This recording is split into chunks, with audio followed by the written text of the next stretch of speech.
그들은 다 옥과 같이 헤어지며 조음이 그들을 먹으리라. 아멘.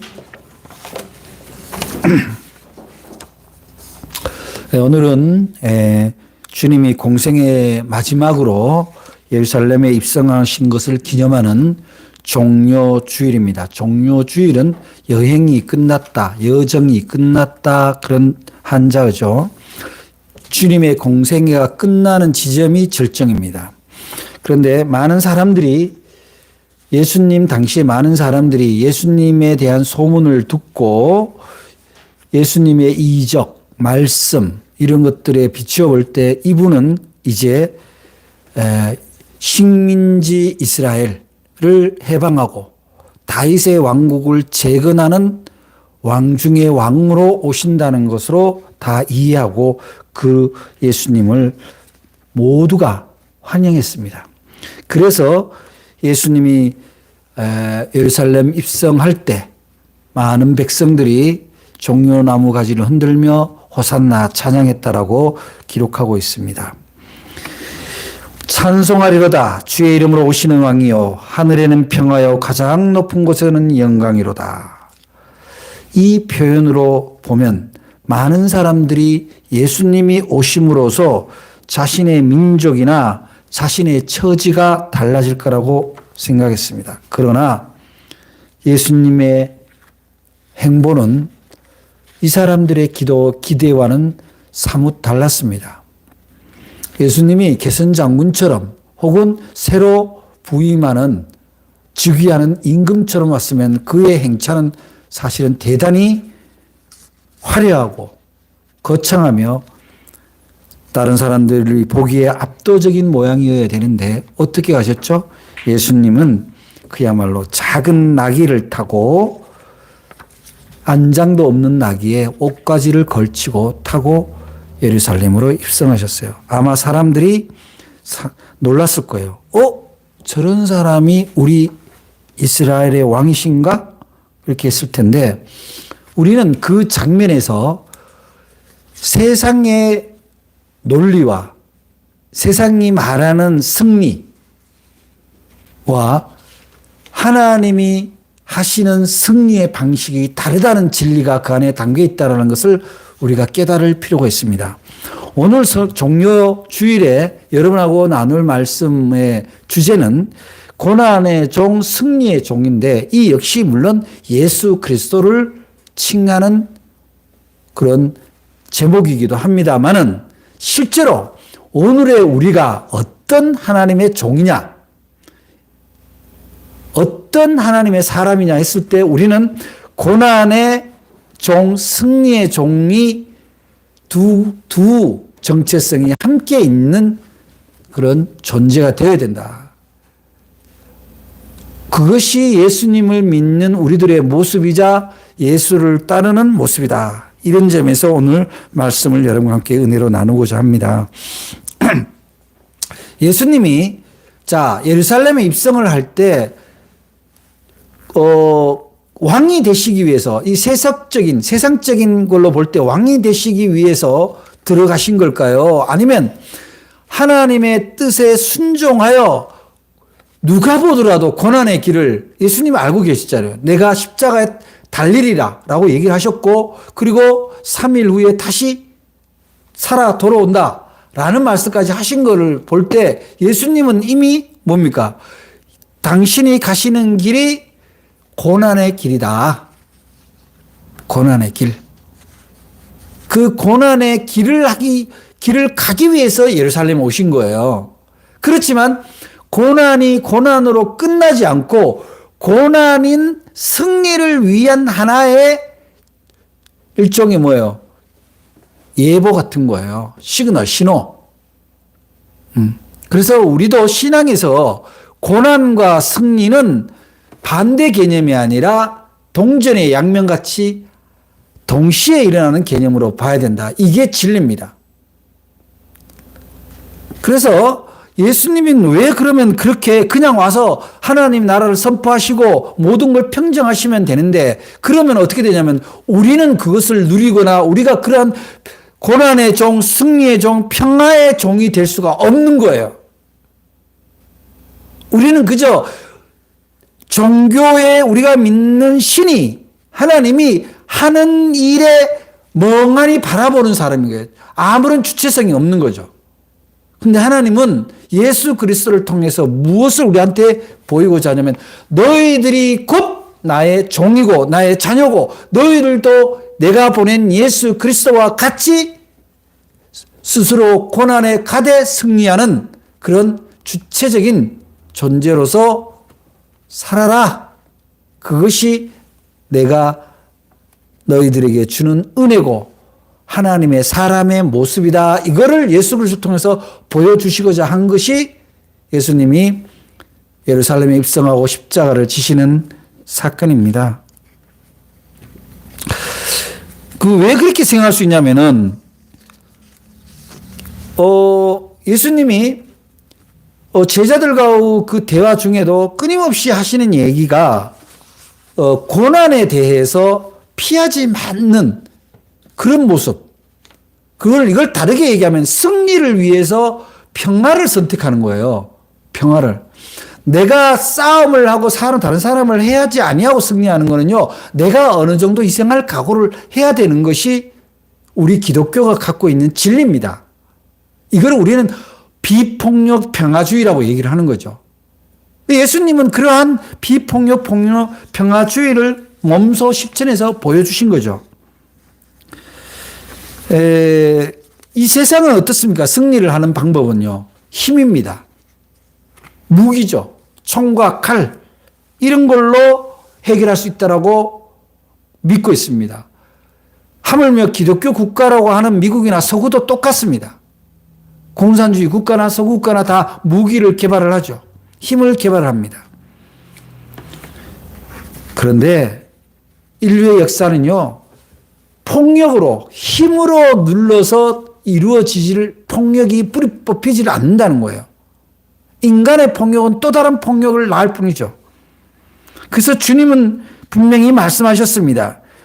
주님이 체포되는 그때 베드로가 어떻게 합니까?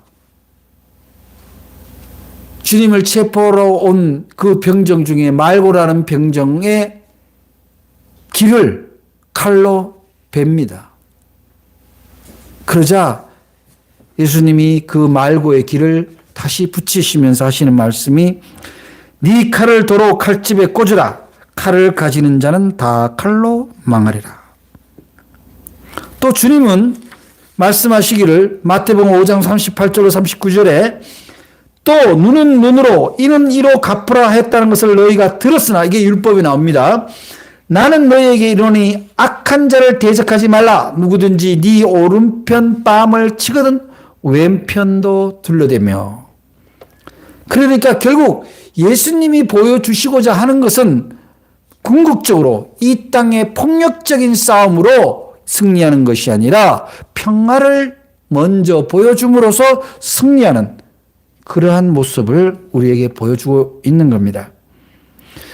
폭력의 악순환의 고리를 끊는 방법은 오직 비폭력밖에 없습니다. 그렇기 때문에 예수 그리스도께서 그러한 방법을 보여주시고 그 방법을 예수님이 너희들이 나를 따르라고 할 때 이 비폭력적인 승리 이것을 따르라고 한 겁니다. 오늘 한반도를 둘러싼 이 전쟁 위기 평화를 위협하는 이 위기가 예수 믿는 사람들에게는 적어도 반대의 입장을 가져야 된다는 사실을 우리가 잊어서는 안 됩니다. 어떤 경우에도 전쟁 준비를 하거나 연습을 하거나 싸워야 된다는 논리로 그리스도의 뜻을 대신할 수가 없습니다. 세상 사람들은 힘을 길러서 억압하고 눌러서 승리하자라고 얘기하지만 적어도 예수님이 보여주신 방법을 믿는 우리 그리스도인들은 예수님을 믿는다고 생각하고 하나님의 종이 되겠다고 한 사람들은 적어도 그런 생각을 가져서는 안 된다는 거예요. 아무리 원수 같은 사람이라도 사랑으로 품어야 된다는 겁니다. 기다려야 된다는 겁니다. 오른뺨을 때리면 왼뺨을 내어주고 겉옷을 달라면 속옷까지 내어주는 그런 비폭력적인 것이 얼마나 허무하고 세상 사람들한테는 어리석은 일입니까? 그럼에도 불구하고 예수님은 그걸 친히 보여주셨다는 겁니다. 왜 그러셨을까요? 하나님 보실 때는 폭력을 쓰는 자나 폭력을 당하는 자나 모두가 하나님의 자녀인 거예요.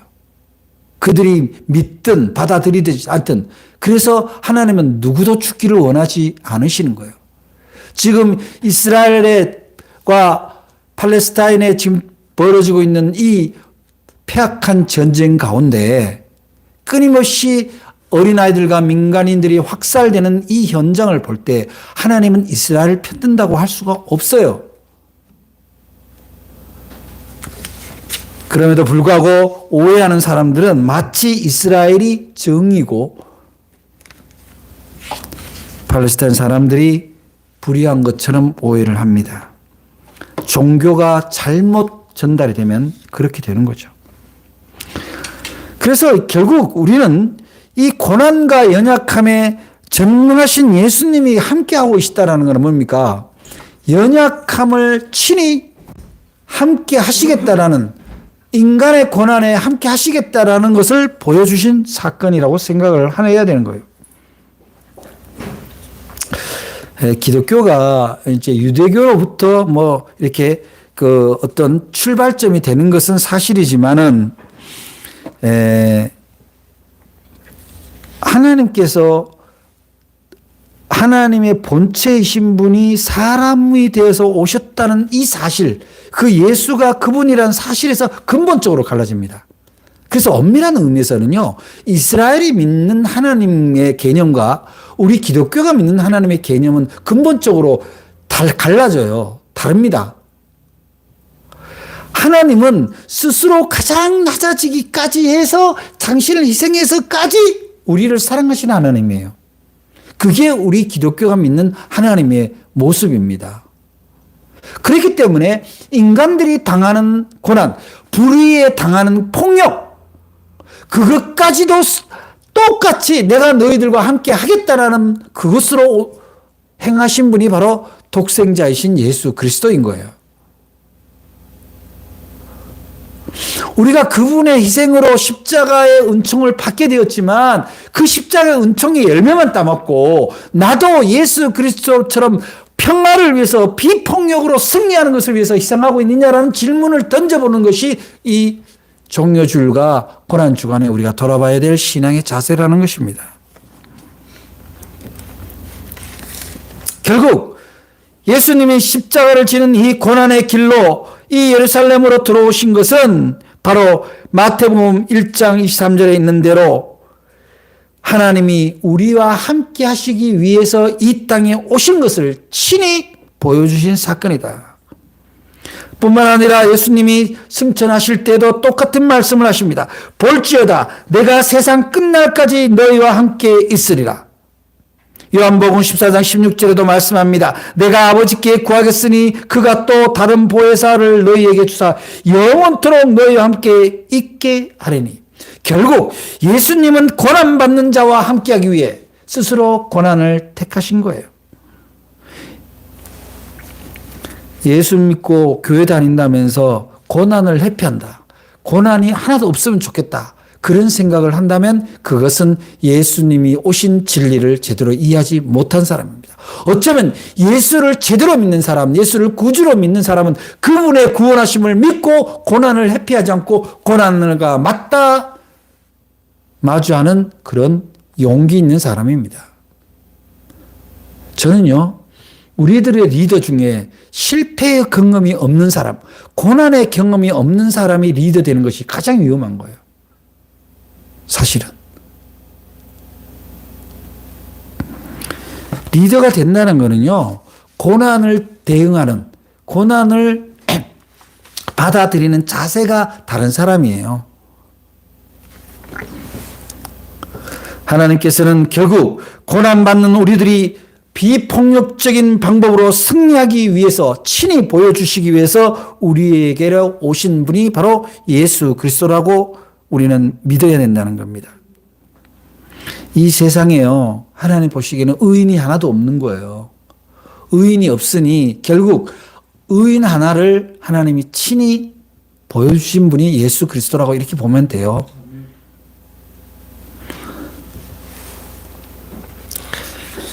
하나님께서 우리와 함께 하시기 위해서 사람이 되셨다는 겁니다. 사람이 어떤 존재입니까? 모두 다 죄인입니다.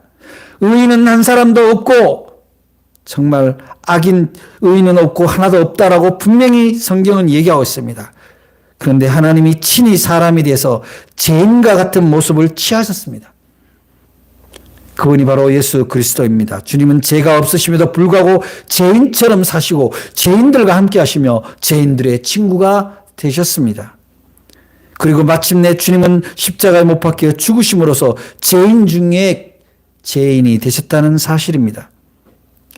중요한 것은 주님이 우리의 연약함을 함께 하시려고 죄 없이 죄인이 된 이들과 동일한 고통을 나누기 위해서 스스로 죄인의 길로 들어섰다는 사실입니다. 스스로 고난을 당하셨다는 사실입니다. 오늘날에도 돌아보면 정말 죄 없이 고난당하는 사람들이 얼마나 많습니까? 가진 사람들, 권력을 가지고 재물을 가지고 힘을 가진 사람들에 의해서 까닭없이 고통을 당하며 버려지는 인생들이 너무 많습니다.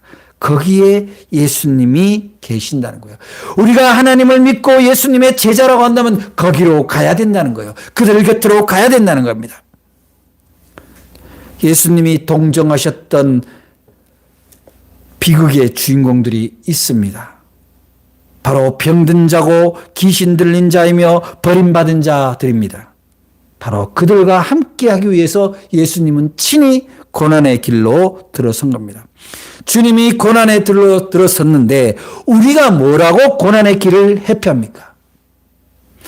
하나님께 영광을 돌리고 사람을 구하는 일이라면 그것을 피하지 않고 가라고 예수님이 친히 보여준 사건이 바로 십자가 고난의 길입니다. 골고다의 길입니다. 그래서 우리는 그 예수님을 믿고 우리 삶 가운데 자그마한 시련에 자빠지고 우울해하고 힘들어하는 그런 용렬함을 보이지 않기를 바랍니다. 내가 괴로워하고 힘들어하고 지쳐 있는 것이 과연 예수님이 바라고 하나님이 바라는 사람을 구하는 일과 얼마나 관계 있느냐고 돌아보면 나의 고난이, 나의 고통이 얼마나 작고 보잘것없는지 모릅니다. 예수 십자가 사건을 자신의 고난에 비추어 보십시오. 여러분의 고난이 얼마만큼 큽니까? 자신의 속 좁고 자신의 이기적인 고통의 회피를 이번 고난 주간에 주님 앞에 내려놓으시기 바랍니다. 좀 더 거룩한 고난으로 나아가는 여러분들이 되시기 바랍니다. 그것이 바로 담대하게 은혜의 보좌, 승리의 보좌로 나가는 길이란 것을 여러분들이 믿으셔야 합니다. 왜 그렇습니까? 예수 그리스도께서 그렇게 하셨기 때문에 그렇습니다. 우리에게 있는 대제사장은 우리의 연약함을 동정하지 못하실 이가 아니요 모든 일에 우리와 똑같이 시험을 받으시니로되 죄는 없으시니라. 그러므로 우리는 긍휼하심을 받고 때를 따라 돕는 은혜를 얻기 위하여 은혜의 보좌 앞에 담대히 나아갈 것이니라. 은혜는 받고 싶고 고난은 피하고 싶다면 그런 이기적인 신앙은 예수 그리스도를 통해서는 나타나지 않는다는 사실입니다. 그런데 놀라운 사실은 그러한 종들의 고난, 우리들이 평화의 승리를 위해서 나아갈 때 그 놀라운 승리를 갖다 주는 능력이 바로 우리가 믿는 믿음, 우리가 믿는 하나님으로부터 오신다는 거예요. 사람들은 하나님의 종들이 고난을 당할 때 전혀 대응하지 않는 것을 보면 스스로 잘못을 인정하는 것처럼 오해합니다. 그러나 그렇지 않습니다. 일방적으로 당하는 것처럼 보이지만 하나님의 종들은 오늘 말씀 7절 말씀에 있는 것처럼 결코 부끄러워하지 않을 것이며 수치를 당하지 않을 것이라고 확신하고 있습니다. 왜냐하면 함께 하시는 하나님께서 돕는다는 사실을 굳게 믿고 있기 때문입니다. 그래서 하나님의 종들은 이렇게 외칩니다. 나를 의롭게 하신 이가 가까이 계시니 나와 다툴 자가 누구냐? 나와 함께 설지어다. 나의 대적이 누구냐? 내게 가까이 나올지어다. 보라, 주 여호와께서 나를 도우시리니 나를 정죄할 자 누구냐? 보라, 그들은 다 옷과 같이 헤어지며 조음이 그들을 먹으리라. 사랑하는 여러분, 여러분들의 신앙이, 여러분들이 하고자 하는 일이 다소 고통스럽고 지치는 일이 있습니까? 그러나 오늘 이 말씀을 이사야서 5장 8절과 9절의 말씀을 여러분 심령 안에 굳건히 세우시기를 바랍니다. 여러분들은 이제 여러분들이 믿음 가운데 행하는 모든 일들을 두려워하지 않기를 바랍니다. 왜냐하면 바로 하나님이 여러분과 함께 하시고 고난 가운데 함께 하셔서 승리를 일으켜 주셨던 예수 그리스도께서 여러분들 믿음 가운데 함께 하신다는 사실을 확신하고 나아가야 여러분들이 진정 믿음 있는 승리자가 된다는 사실입니다. 사도 바울의 고백도 바로 그와 같은 확신에서 나온 고백입니다.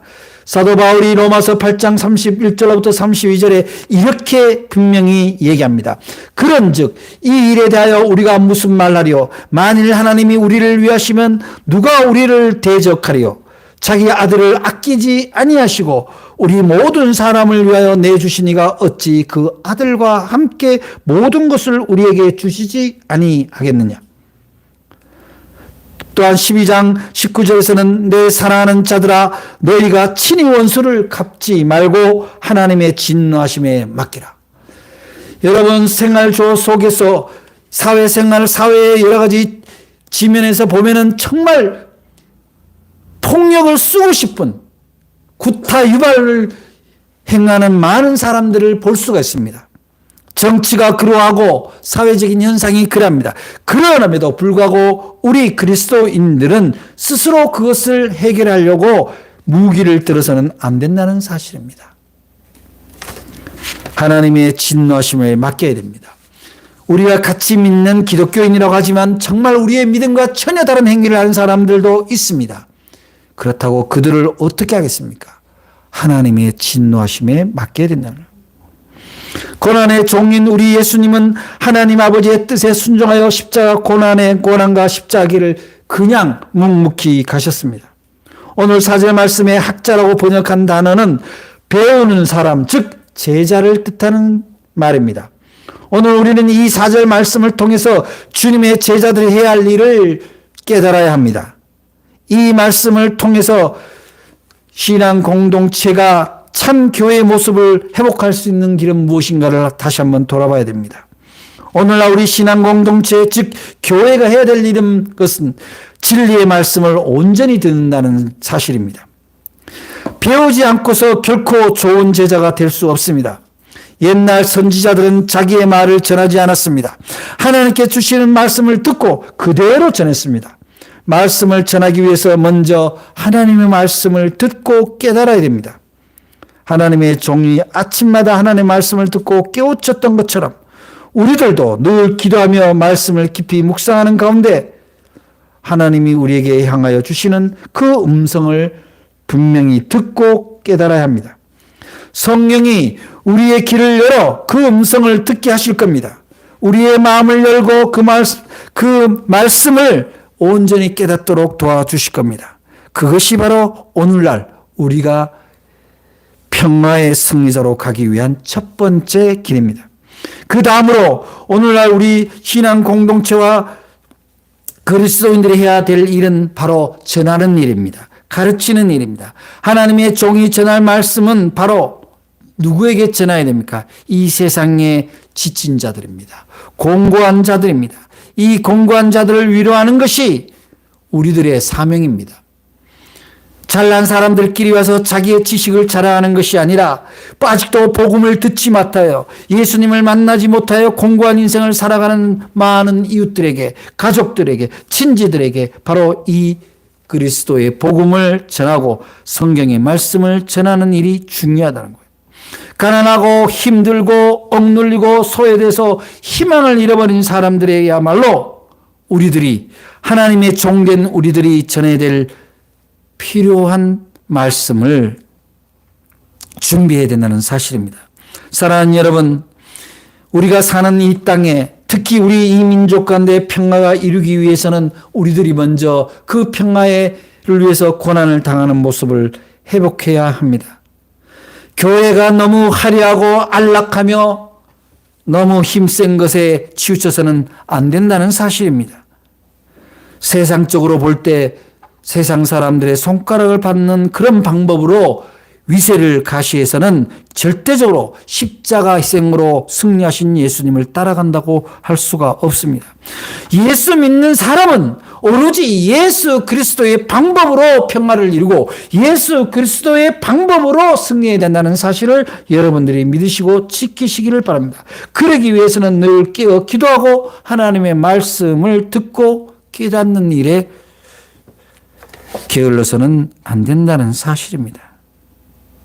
우리가 생명의 말씀을 품는 이유는 무엇입니까? 이 어둠의 세상에 한 줄기 빛, 우리가 가야 할 길을 비추는 그 빛을 발견하기 위해서 우리가 생명의 말씀을 대합니다. 우리가 예수님을 믿는 이유는 뭡니까? 어려운 고난 가운데서도 담대히 가야 할 길이 있다면 그것이 평화를 이루는 길이고 하나님 나라를 이루는 길이라면 기꺼이 가기 위해서 예수님의 길을 따라가는 겁니다. 사랑하는 여러분, 이번 고난 주간을 통해서 여러분들이 갖고 있는 혹여 나약한 신앙, 이기적인 신앙, 오해된 신앙이 있다면 고난과 평화를 맛보시기 바랍니다.